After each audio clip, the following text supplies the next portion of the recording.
You leave Alabama State, right? You're done. And her memory, she comes home, hear music in the back room, and it's you, and you're perfecting, you're starting to develop your craft back then.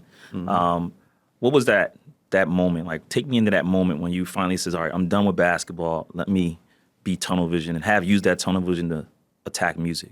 Yeah, music, you know, my whole group would listen to all type of music, right? And a lot of people I hung around was starting to do the rap thing or hustle or both.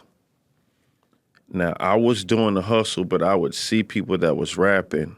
I would be intrigued because the people that was just rapping were starting to dress like quote unquote rappers with baggy clothes and headbands or whatever the style was back then, you know. Crisscross days. Yeah, but big, not that far back. Not that far back. Like the Hot Boys or something, and Nelly them with the big clothes. You know, Nelly wore a wristband.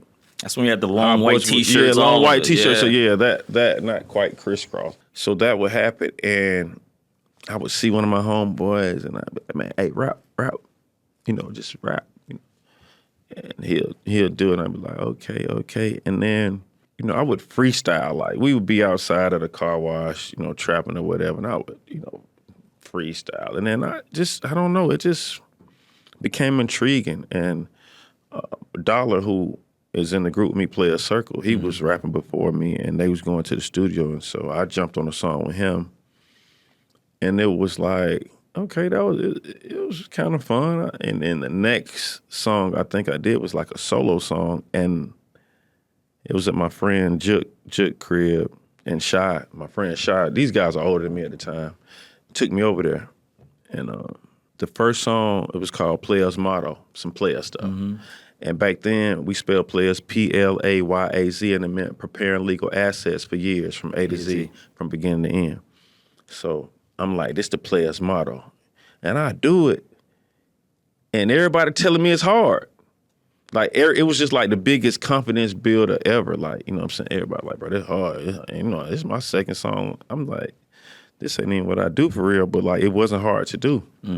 Outside, quote unquote.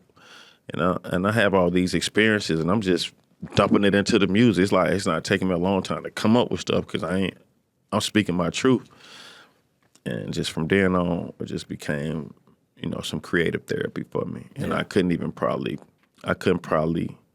back then label it as that, but that's what it was the whole time.